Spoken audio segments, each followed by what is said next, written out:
आणि जोरात आवाज करा की भाषण करायला आली पहिल्यांदा जय श्रीराम म्हणाली.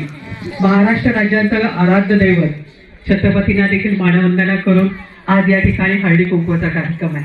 माझ्या सगळ्या माता भगिनी, हळदी कुंकू म्हटलं की कोणीही महिला आपलं सौभाग्याचं लेणं कसं चांगलं राहील, निरोगी राहील आणि खऱ्या अर्थाने भोगीपासूनच आपण एकामेकाला हळदी कुंकू देऊ लागतो आणि एकामेकीला सन्मान करतो, एकामेकाकडे बोलवतो, हळदी कुंकूचा कार्यक्रम घेतो. आपण म्हणतो तिळगुळ घ्या, गोड गोड बोला, आमचा तीळ सांडू नका, आमच्याशी भांडू नका. आता बघा आपल्या सुगराणी आजी पणजी, खापर पणजी यांनी काय केलं, गुळाचा पाक केला, त्याच्यात तीळ टाकले, त्यात वेलची टाकली, सुबक लाडू, सुगंधी लाडू तयार करून दिला आणि म्हणून तीळ सांडायचाही प्रश्न नाही आणि भांडायचाही प्रश्न नाही. त्याच पद्धतीने गावामध्ये असणाऱ्या या महिला, जसे नंदूशेठ म्हटले, इकडच्या विभागातल्या सगळ्या महिला एकत्रित आलेल्या आहेत. तर मला खूप आनंद वाटतो की त्या लाडवाप्रमाणे आपण राहिलं पाहिजे. म्हणजे हा तीळ आणि गुळ हा सिग्न पदार्थ या महिन्यामध्ये जानेवारी 14ला आपल्याला मकर संक्रांत दरवर्षी येत असते.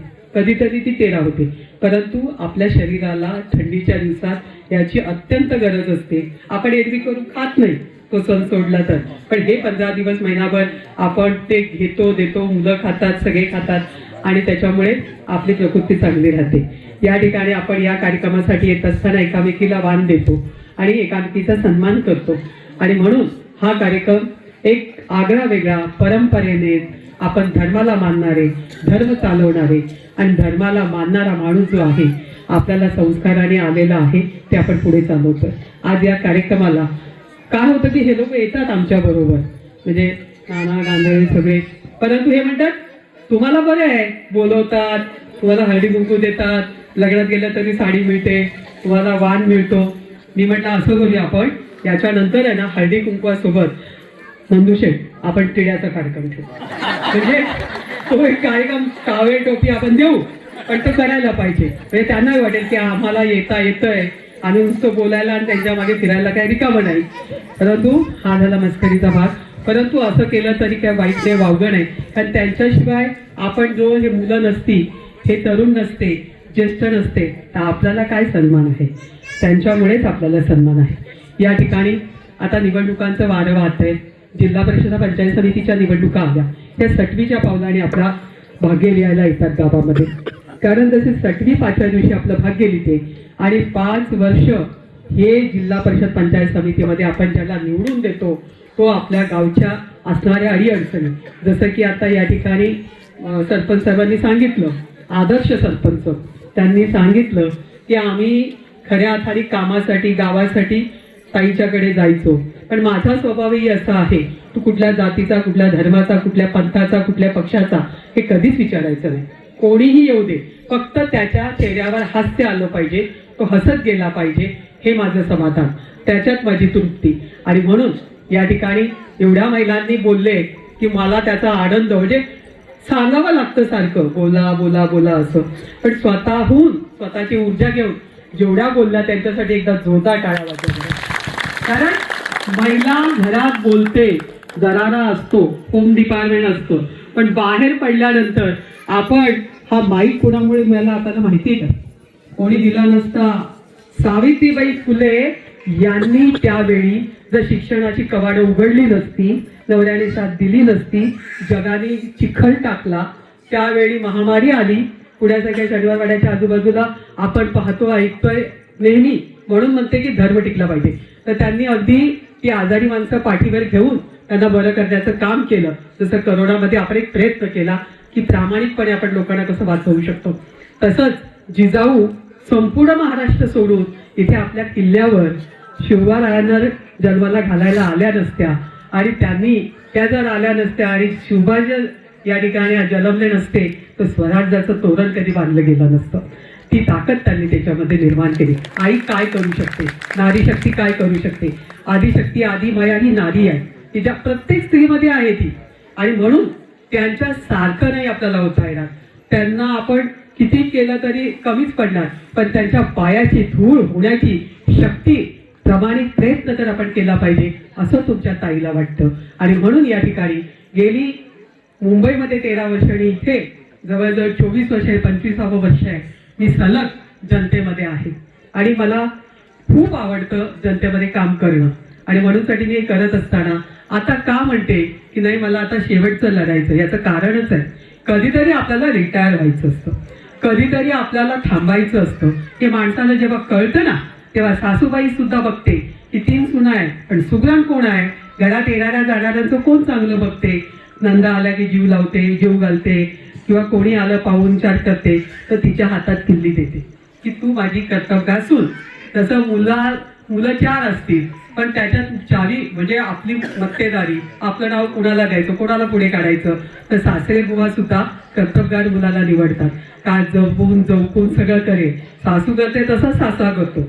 आणि म्हणून मला असं वाटतं की राजकारण इतकं बिघडलंय की त्या राजकारणाला लोकांना किळस यायला लागले. राजकारणाची सगळ्या पक्षांचं नेत्यांचं वरती चाललेलं सगळा खेळ बघून आपल्याला वाटू लागलं की हे राजकारण ते आता चांगलं राहिलं नाही. बरोबर ना आनंद, बरोबर ना संदूशे? म्हणूनसाठी मला असं वाटतं की मी असा प्रयत्न केला पाहिजे की मी माझे थांबून मी किंग नाही बनायचं, आता मी किंग मेकर बनायचं. मी किंग नाही बनायचं, किंग मेकर बनायचं आणि चांगल्या लोकांना संध्या द्यायच्या. आता बघा आदर्श सरपंच म्हटलं आपल्याला किती भरून आलं की नाही आलं. ती ताई माझ्यासाठी रडली. अरे हे अश्रू मोती आहे आपल्यासाठी, हीच खरी संपत्ती आहे. तुम्ही अशी किती कमवली ते त्याचा उपयोग नाही. तुमची लेकरं चांगली निघाली, तुमच्या लेकी चांगल्या नांदू लागल्या, तुम्ही सुनेला लेक मानू लागलं तर घर कसं सोन्यासारखं होतं. घरातली पावित्रता राहते आणि एकामेकाची मनं जपायची असतात. या ठिकाणी तसंच राजकारणामध्ये यावेळी मी असं ठरवलं की माझ्या या मतदारसंघात वाणी साहेब कुंभमेळा येतो.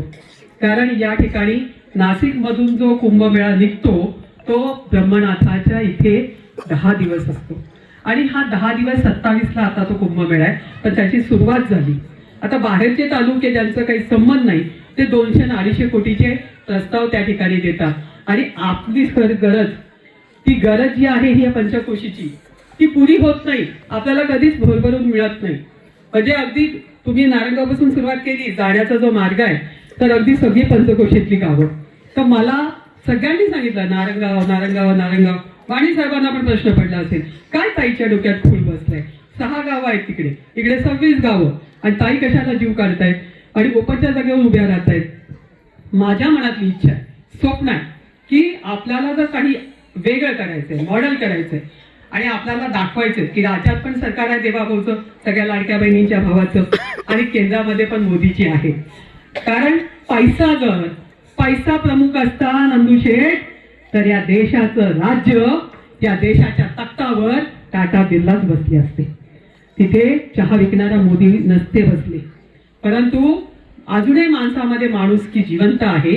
जोपर्यंत तो झडा वाहतोय ना तोपर्यंत निश्चितपणाने आपल्याला न्याय मिळेल. ज्या दिवशी हे सगळं संपेल आणि मोठ्यांच्या धनाढ्यांच्या हातात जाईल ते फक्त तुम्हाला पैसे देऊन 4 दिवस धाब्यावर देऊन खाऊ घालतील, पोरांना बिघडवतील आणि नंतर सोडून देतील.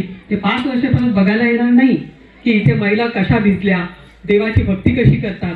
त्या ठिकाणी भिजत सुद्धा एवढे चांगल्या साड्या दिसलेल्या, मला इतकं वाईट वाटलं.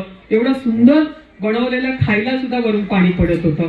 आणि ती जाण फक्त आपण महिला करू शकतो, पुरुष करत नाही असं मी म्हणणार नाही. पण तितकी आत्मीयता जी आहे ती एका आईमध्ये असते. म्हणून ती धरती आहे, आकाश बापच आहे. शेवटी सगळं काही तर तेच बघतात, परंतु ते आकाश आहे.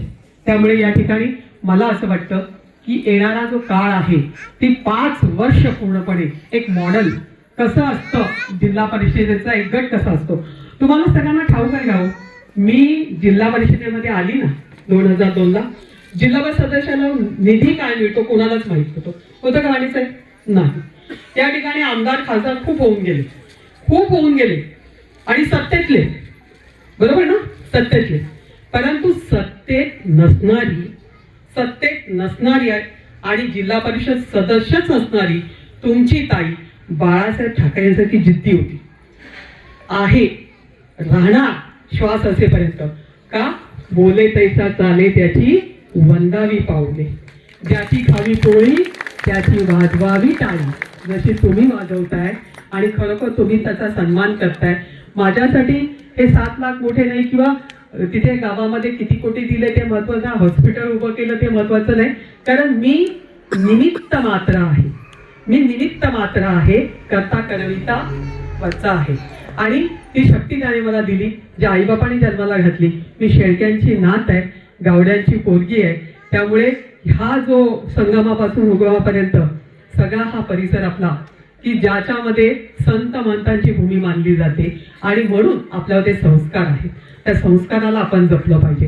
संधी दिली तर निश्चितपणाने सावित्रीबाई होता नाही आलं, जिजाऊ सारखं नाही होता आलं, पण त्यांच्या पायाची धूळ तरी आपण झालं पाहिजे असं मानणारी मी होतो.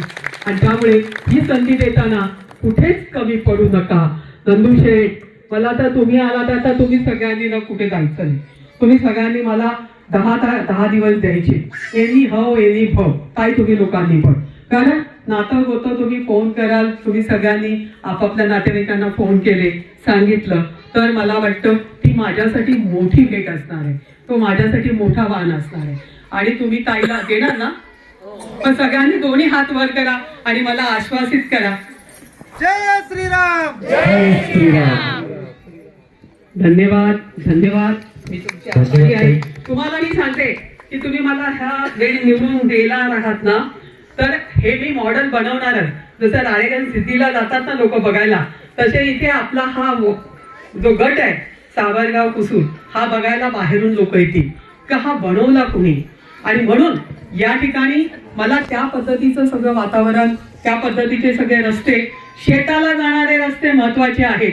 कारण शेताला मोठे मोठे रस्ते होतात, अब्जो कोटीचे होतात, परंतु चालायला पायवाट नीट नाही तर शाळेची मुलं कशी जाणार. त्या ठिकाणी मी ठरवलंय, माझ्या स्वप्नातला गट मी ठरवलाय.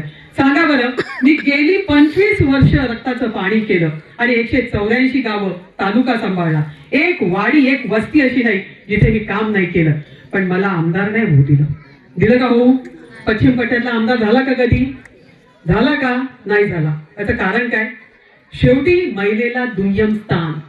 तिने कितीही सिद्ध केलं, अग्निपरीक्षा दिल्या, तरी तिला पुन्हा पुन्हा सिद्ध करावं लागतं, सांगावं लागतं, करावं लागतं. आणि करून सुद्धा जेव्हा काही मिळत नाही त्यावेळेला बाकी मी असं ठरवलं की आता फक्त आपलं घर, आपला मतदारसंघ, आपला गट, आपले दोन्ही गण हा इतक्या प्रगतीपथावर न्यायचं की कुठूनही निघालं तर असं वाटलं पाहिजे अरे हा मतदारसंघ कुणाचा आहे. आणि म्हणून कुंभमेळ्याच्या माध्यमातून असेल, मी तीर्थक्षेत्राच्या माध्यमातून असेल, तीर्थक्षेत्र बच्या माध्यमातून असेल, अनेक कोटीची कामं आणलेली आहे. ती कोटी कोटी मी मोजली ना तर तुम्ही म्हणा तुमचं डोकं बंद होऊन जाईल. अगदी वडाल देवस्थान असेल, निमदरी असेल, बस्ती असेल, या ठिकाणी ओझर असेल, तुम्ही कोणालाही जाऊन विचारा. अक्षरशः ओतूरची भूमी असेल, या ठिकाणी अगदी वरती आण्या नाण्याच्या नळावण्यामध्ये तिथे एक खंडोबाचं मंदिर असेल. अक्षरशः रेणा समाधीला तर 5 कोटी दिले त्या वर्षी. किती? 5 कोटी. 2.5 कोटी पहिले दिले ब म्हणून, आणि नंतर 2.5 कोटी पर्यटनामधून दिले. आणि मला हा तालुका जेव्हा पर्यटन करतोय तर त्याच्यामध्ये असे लोक आपल्याकडे आले पाहिजे की महिलांच्या हाताला काम मिळालं पाहिजे, फोनवर ऑर्डर आल्या पाहिजे. आणि म्हणून मी प्रकाश जावडेकरांकडनं गेल्या वर्षी 2 कोटी रुपये आणले. आणि माझी 5 ठिकाणी, चिमनवाडीच्या रस्त्यावर तो तुम्ही पाहिलाय त्यांनी कसं अस्मिता भवन दिलंय, की जिथे गणपती बसतो, देवी बसते, त्या ठिकाणी महिला बचत गटाच्या मिटिंगा होतात, कारण तेवढंच बसू शकत नाही, अडचण येते. त्यामुळे मला जेव्हा त्यांनी ती अडचण सांगितली, ताई आपण ताबडतोब ते काम सुरू केलं. आता तशाच पद्धतीचं पिंपळगाव जोगाला सुरू आहे, 75% काम झालंय. त्याच्याच बरोबर आपण वडगाव आनंदला पण सुरू केलंय, आपण इथे जुन्नरला पण सुरू केलंय. हे कशासाठी? तर माझ्या महिला ज्या काही त्यांच्याकडे कला गाऊन आहे पण त्यांना जागा नाही. आणि याच्याही पलीकडे जाऊन आता आमच्या चर्चा चालल्या की आपल्याला त्यांना मार्केटिंग द्यायचंय. काय द्यायचंय? पण मी जेवढे झाले ना आतापर्यंतचे दिग्गज, त्यांनी नुसती आश्वासनं दिली, त्यांनी नुसत्या घोषणा केल्या, पण परिपूर्ण नाही केलं. पण माझा श्वास असेपर्यंत मी म्हणत नाही मी 5च वर्ष काम करेन. पक्ष राज्यात आहे, केंद्रात आहे, कुठल्याही मोठ्या पदावर बसवतील, मला किंग मेकर व्हायचं आहे आणि सगळ्यांची स्वप्न साकार करायची आहे. आणि हीच खरी माझ्याकडनं तुम्हाला सगळ्यांना, तुम्ही माझ्यावर प्रेम करता. दादा सगळ्यांची नावं घेतली असती ना अजून 5 मिनिटं वाढली असती, पण तुम्ही सगळ्यांनी मला वेळ द्यायचा आहे. तुम्ही फक्त ही 10 दिवस द्या आणि मग तुम्ही जेव्हा जेव्हा याल ना तुम्ही खुश होऊन जाणार की बाबा पुण्याकडचे, मुंबईकडचे बाहेर गेलेली लेकरं आली ना ते म्हणतील की खरोखरच आपला गावाचा नक्षा बदलला. काय बरोबर आहे की नाही? हा, आणि संजू भैया या गावातला आहे, परंतु तुम्ही विचार करा ना की 2.5 महिन्याचं बाळ पोटात असताना बाप जातो, त्यावेळेला ती बाई त्या बाळाचा सांभाळ करते, त्याला जन्माला घालते, मोठं करते, त्याला त्याची जाण राहते आणि खऱ्या अर्थाने महिलाच करू शकते. पुरुष करू शकतो का? करू शकतो का? नाही करू शकत. म्हणजे ही आधी माया, आधी शक्ती, आधी सगळं आपल्यामध्ये आहे. फक्त ते कधी जागरूक होतं जेव्हा आपल्याला काही संकट येईल तेव्हा.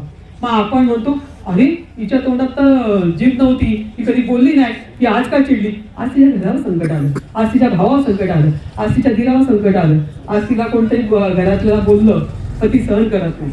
आणि म्हणून या ठिकाणी आपण मला बोलवलं.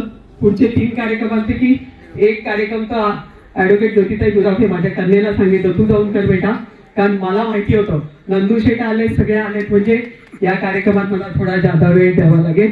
आरवीत पण वेळ गेला. सगळीकडे महिलांची जेव्हा मी गर्दी पाहते, त्यांचं प्रेम पाहते, भारावून जाते. हे प्रेम साठवण्याची शक्ती फक्त तुमच्या, आणि मी केलं ते मी नाही सांगत, वाचा आहे, करता करता तो आहे, फक्त तुमचा आशीर्वाद मला पाहिजे. म्हणून तो 16ला मरणाच्या दारातून परत आलो. मरणाच्या दारातून परत आलो, तो पैशाने नाही आलो. 26 लाख रुपये गेले, त्याने वाचली नाही. 1 महिना मॉनिटरिंगवर होते आणि 5 तासाची मुदत दिली. इथे लाकडं स्मशानात आणून टाकली की आता उचलून आणायचंय, पण तुमचा दुवा कामाला आला. आणि म्हणून तुमची ताई परत आली आणि तिने ठरवलं का आता श्वास असेपर्यंत जाधव जगण्याची माझी अपेक्षा नाही, पण असेल तेवढा काळ असा रणरागिणी जे म्हणतायत मला असंच मरण आलं पाहिजे, ते कधी येऊ, उद्या आलं तरी चालेल, पण लोकांनी मी गेल्यानंतर आठवण काढली पाहिजे का तीच एक महिला अशी होती जी होऊन गेली. सत्तेत नसताना देखील तिने सत्तेत असणाऱ्यांना लाजवलं, इतकं भरभरून काम केलं. आणि म्हणून तो दिवस माझ्या आयुष्यातला सगळ्यात मोठा दिवस असेल आणि तो तुम्ही मला दाखवाल. माझ्या जीवनात तो येईल. हा सगळ्या तरुणांच्या माध्यमातून, महिलांच्या माध्यमातून, माझ्या ज्येष्ठांच्या माध्यमातून मला तो मिळणारच आहे. पण काही लोक ज्या पद्धतीने महिलेला ज्या पद्धतीने पाहतात किंवा दुय्यम मानतात, त्यांनी असं मानू नये. आणि मानत असतील तर मला आता प्रत्येकाला उत्तर द्यावं लागेल का प्रत्येकाला जेव्हा उत्तर द्यायची वेळ येत ना, हे मैदान सोडून पळून जातील, एवढी यांची पाप आहे. आता यांचा घडा भरत आला, एकच टाकायचा बाकी आहे. त्यामुळे याची काळजी त्यांनी घ्यावी. आणि तुम्ही सगळ्यांनी माझ्यासाठी ज्या शुभेच्छा दिल्या त्या कधीच व्हायला जाणार नाही. तीच माझी आजची असणारा वाण आहे असं मी म्हणते. जय हिंद, जय महाराष्ट्र, जय श्रीराम.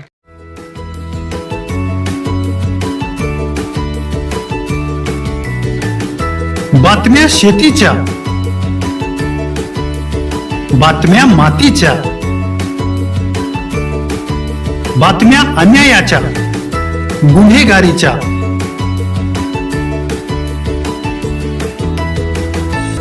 राजकारणाच्या आणि समाजकारणाच्या, शोषणाविरुद्ध बुलंद आवाज, जनसामान्यांच्या हुंकाराची गाज, सत्कार्याला प्रोत्साहन, दुष्कृत्याला अनुशासन, निर्भीड, निस्पृह, सडेतोड, बेधडक आणि रोखटोक म्हणजेच विघ्नहर टाइम्स. शोध बातमीचा, ध्यास सत्याचा. आपलं चॅनल, आपली बातमी.